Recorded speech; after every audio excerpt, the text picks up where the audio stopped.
This in October, this in November, this in December.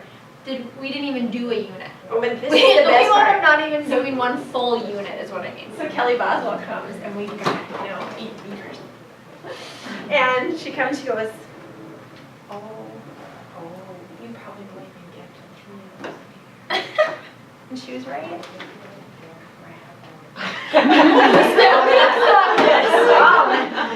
But what we found ourselves doing, and we're going to talk a little bit more about that a little bit later, but there are, if you have dove into these and if you haven't, if you don't have them, there is something called power rights. They're really just like little mini lessons. And that's what we did. That's your taste. Because we just weren't ready. Like we weren't ready to take our kids into a whole unit that was going to take like a couple of weeks. We just weren't ready to do that with them. We couldn't wrap our heads around it. We're still figuring ourselves out. And so what we did is we would do, like Monday, we started just doing Monday. That was like our nonfiction writing day. So we do specific lessons tied to whatever we were doing, whether it was captions or headings or whatever. And then we kind of do know and care about with other mini lessons throughout the week. And then eventually we started doing it a couple times a week just so we can have some more. I started doing it in science time. I'm not sure if I did that, but because it's a lot to try to juggle. It is. So how do you fit it all in? It's a lot to juggle. Mm-hmm. And the day that you switch them, like during your writer's workshop time, and you think, okay, I have writers in my room, and today I'm going to ask them to go to a specific place with me, they'll be mad at you. They will be mad. They will tell you, like, I want to write what I know and care about. And they love it. You know, like we did an activity. It's not that they're bucking. Right. I mean, we did an awesome activity where we had fruit dolls, where we cut them in half, and they did cross-section diagrams and labeled and wrote, and they loved it. They were having a blast. But when they got done, can I write what I know and care about now? Oh, honey, it's lunchtime. Like, but then we shared, you know. But that's where. Yeah. If you have day 5 going in your yes, room, yes. If you have any element of free choice time, you say, oh, you know what? Today we really have to work on this because we're going to become better writers by practicing this new idea. So you write that story that's so important to you during A or B. So they still get an opportunity. And they get to. The nice thing about the explorations is it's laid out so that there are intensive writes, which are 10-day units that are focused on a particular genre, and then the extensive writes, which are all those mini lessons, those power lessons that you can bring in. Yeah. So there's a tab, and if you have used these, I apologize, but there is a tab that might be Persuade. So you open up to Persuade, and then it has the big unit in the front, you know, day 1, day 2, day 3, how you go through it. And then at the end of that, it has everything that goes with Persuade. So I'm going to do a lesson on labeled instruction for my Persuade. I'm going to do a sticky notebook review for Persuade. I'm going to do a note for Persuade. And they kind of teach you that if you're going to do a whole unit, that you do these little things first so they have an idea what Persuade looks like. So that when you get to a unit, hey, I kind of know how to write this, or I know what kind of words I should be using. I know how to have a fun little catch at the beginning of my sentences, or a hook, I should say. And this isn't, I'll say it, it's an uncomfortable piece for me. It pushes me. This piece, this research really pushes me. But we also know that it's those things that make us a little uncomfortable, push us, that ultimately probably make us more. So, do it out and just do it. Are you? And those were the power rights? Power rights? Yeah. And that's exploration. So crafting. I don't have it. I left it at home. I don't even understand why I don't have that. I think it's the most bizarre thing in the world that I do not have it. But it's just the smaller version, about yay big, and it's just a huge collection of mini lessons. It's called crafting. Non. I should probably run over to Elmo. If we really get, I'll run over to Elmo and see how this happens. Okay. It's just, and that is the best place to start. That's the best. And I was telling Deb earlier, I said it's not just what you would think nonfiction adding subheadings, headings. It is anything from, I want to add some interesting words today. I want to add humor. I want to do spaces. I want to do periods. So maybe you want to do those things at the beginning if you have a resource like that, or you can borrow it from LMO and you think, Lucy doesn't say it in this book. Like I really want someone to kind of tell me what kind of language I should use. That language in there is also fantastic, and the lessons are laid out in there I think also. the difference of the crafting too is it's broken down into the writing process. Yes. It starts with a research and it moves on to Draft. publication. Yep. You know, so it's a different way of looking at the lessons and where you're studying.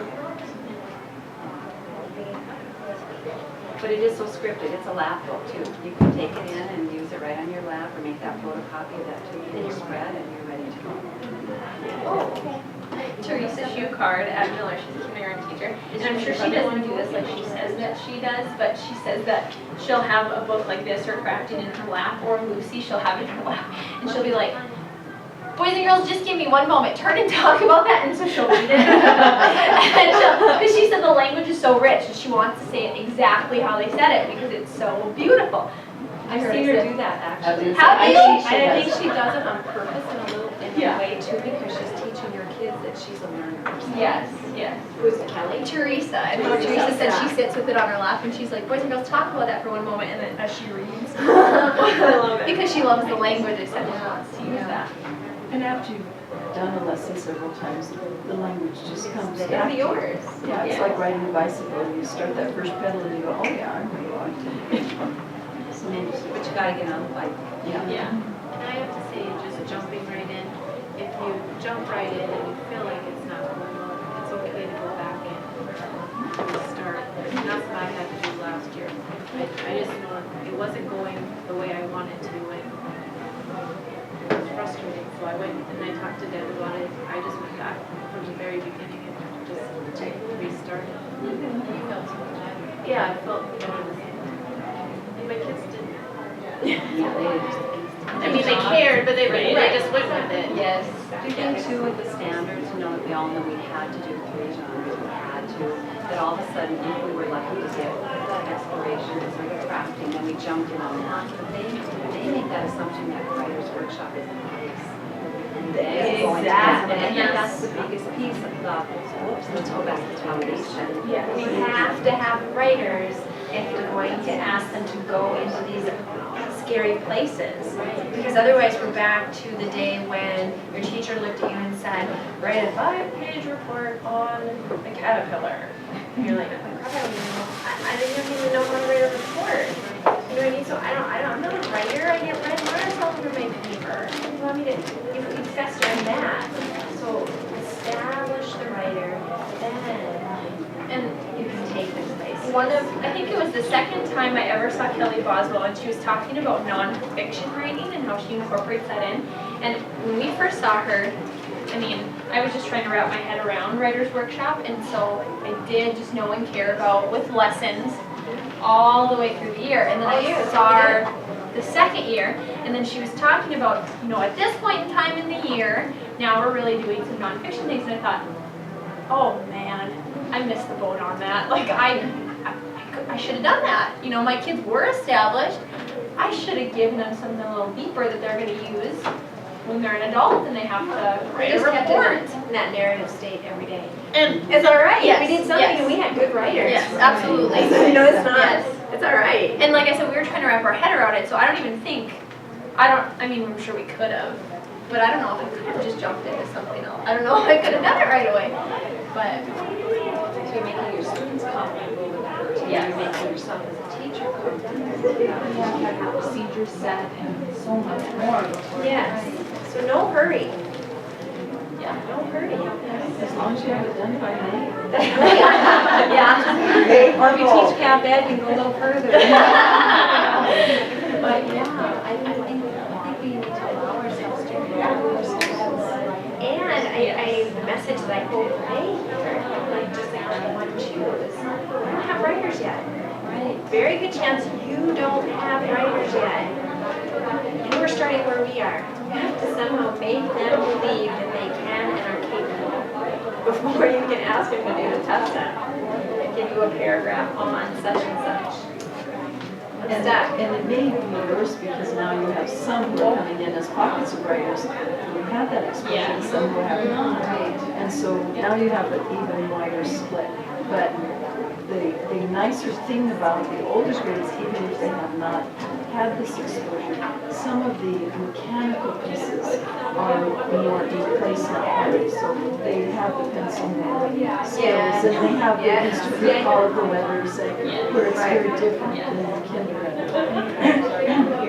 Absolutely. Yes. And Deb, I think you said a really important thing, letting your kids know that you're learning along with them.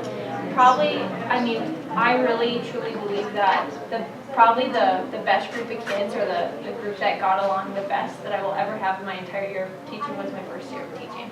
I had like a model class my first year of teaching, and it was so sweet because I let them know all the time. I said, boys and girls, this is my first time teaching. This is my first time in school. This is your first time in school. We're going to have to be really flexible, and we're going to learn together. And it was funny because there were times where we would just change because I just jump on things. And so I would. We'd come to school and I'm like, we're going to change things today, boys and girls. And one little boy, he goes, it's okay. We're flexible. You're a first year teacher. And I'm sure, I don't know, from me saying it and his dad saying it, he picked it up or whatever. But now let's fast forward 14 years to my son who went rounds with a first year teacher, and I had to leave school to go and address it. And I probably, he was talking back and creating like a public display of disrespect to her. And so I went and pulled him out of class and said that he would need to take care of this, and he was probably going for an apology and that sort of thing. And we were having, and this is his response to me. She's just a first year teacher and she's complaining to all the parents about stuff. So it's a learning curve. But Julie, in your model too, you were so purposeful letting us see that struggle. It was a planned struggle, but you really showed the students the struggle of how they were trying to find their words. Watching you think, and just talking it through, and I think that's a huge piece, because if we just start to write like, oh, yeah, look at how we do it. Yes. They think something's wrong with them because it's not coming that easy. And there will be a time for that. Right. That will evolve. Exactly. Julie, what did you just write? We're learning together. Oh, okay. We're learning together because I think there's comfort in that for kids when we offer that up, that we're working through these things together. All right, we need a break again, maybe another 10 minutes, and so starting at 11:15, so 11:15, and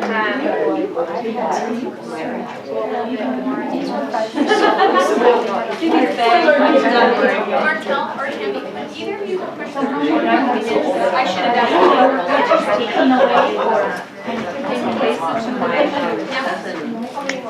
There are two.